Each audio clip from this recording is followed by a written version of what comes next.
for all of the challenges a new chef has to face. Believe it or not, the challenge of learning to cook is actually one of the easier obstacles to overcome. Many would-be chefs ask, is cooking hard to learn? And how to make cooking easier? Fortunately, learning to cook is easy. It is simply a process of establishing the basic skills and foundations, then building upon these to the point where cooking becomes fun and enjoyable. In this article we will look at 7 reasons why.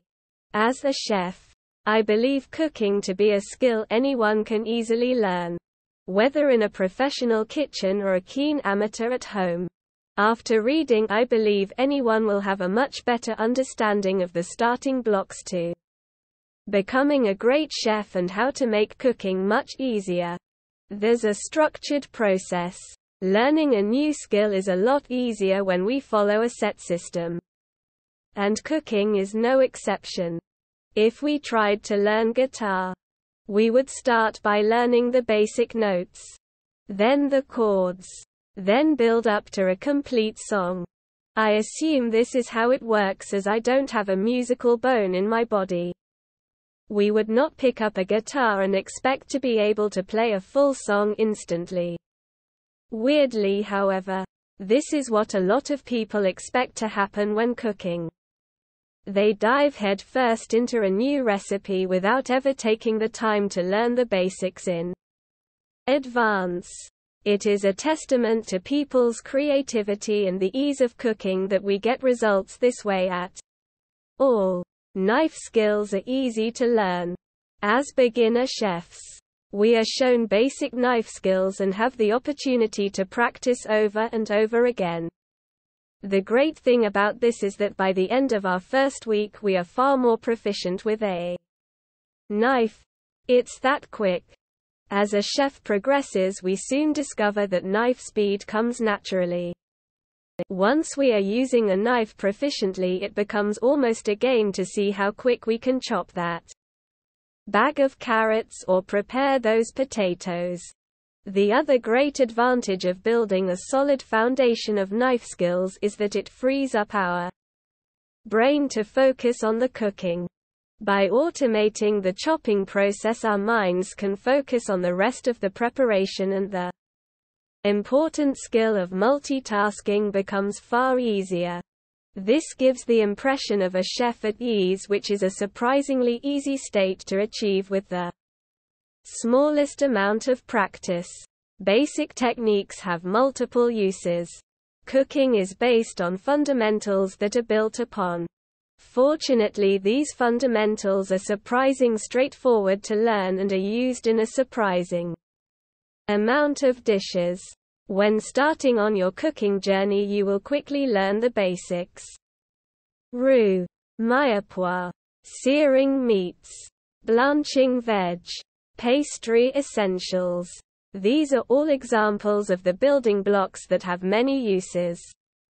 For example, once you can make a roux, you have the understanding of how to make a bechamel, white sauce, which is essentially milk added to a roux to thicken it, and an understanding of how to thicken any sauce or stew.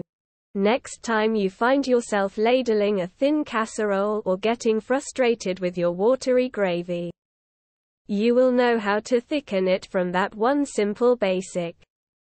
All your dishes now get a lift. Speed comes naturally. The more we cook, essentially practicing a skill, the faster we become at it. Whilst speed may seem like a more advanced perk, it is in fact a fundamental part of cooking becoming easy. As a chef in a professional kitchen, speed is essential. The pace and flow of the service is dictated by the head chef, so it is important that we can keep up. Speed is also really useful for home cooks. When we are able to whip up a meal in 30 minutes or less, we are far more likely to want to cook after a busy day at work. This becomes a helpful cycle whereby the more we choose to cook, the better we get. There are no real techniques that I would encourage to gain speed. I feel it is a natural progression from gaining confidence and practicing the basic knife skills, which we talked about earlier. Simple can be delicious. I believe many people find cooking hard as their only real experience is trying to run before they can walk. A common scene is an enthusiastic, if inexperienced cook, deciding they are going to surprise their other half with a romantic 3-course Valentine's meal. At home, what starts off with visions of a romantic gastronomic experience often becomes a cobbled-together, chaotic evening, even if this is fun anyway. After the ordeal, the well-intentioned cook declares that they can't cook and never will again. Those less experienced in the kitchen fail to realize that the best dishes are the ones combining great ingredients with simple cooking. I have definitely been guilty, especially in my early chef career, of wanting to do all sorts of elaborate fashioning to the ingredients. I was obsessed with cooking dishes several different ways, making elaborate terrines or deconstructing a dish. As I progressed, I realized the best dishes are the ones that are simple and executed well. Yes, there is a time and a place for a Heston Blumenthal-inspired foam.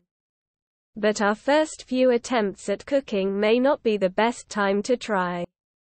Next time you want to cook a special meal, I would advise that you go to the butcher and get a good cut of meat, perhaps a fillet steak. Next, pick up some potatoes, mushrooms and green beans from the veg stand. What you now have are ingredients which are simple to cook and that will result in a great meal. Guaranteed every time. Even professional chefs often need reminding to keep dishes simple. Buying the best quality ingredients saves huge amounts of time at the preparation stage because the ingredients can speak for themselves. Menu planning is key. This is an important point for professional chefs as well as for cooks at home. The way we plan the menu is essential for making the cooking process as easy as possible. Designing a menu that allows for dishes to be prepared and cooked well in advance has a huge advantage when it comes to service time. This is an important part of the sous chef and head chef's job. Here's an example of what we are talking about when selecting veg to accompany a roast dinner. We can choose boiled carrots, broccoli, green beans and peas. However, the problem is that these are all choices which take different lengths of time to cook and are all fighting for space on the stove top. Instead, if we choose to do roasted carrots, can be placed in the oven and forgotten about for a long time.